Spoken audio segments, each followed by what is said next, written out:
দেখো বন্ধুরা, বাজার থেকে বেদানা কিনে এনে কীভাবে ঠকে গেলাম। এখন আর সৎ যুগ বলতে নেই, সবাই যে যাকে পাচ্ছে ঠকিয়ে খাচ্ছে। বলল বেদানাটা লাল হবে, ভালো হবে, দামও বেশি নিল। এখন তো দাম বেশিই যাচ্ছে, বেদানা আপেলের দাম আকাশ ছোঁয়া দাম, আঙুরের দামও আকাশ ছোঁয়া। ছাড়িয়ে দেখছি, দেখো এরকম কালো কালো, এরকম কালো কালো আছে, পুরোটা তাও ছাড়ানো হয়নি। ছাড়িয়ে দেখাবো কইটুকু বেরোলো। দেখো বন্ধুরা, ছাড়িয়ে একটুখানি বেরোলো এই বেদানাটা।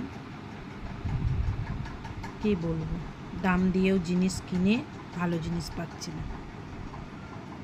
টাটা বন্ধুরা, আবার পরে দেখা হবে।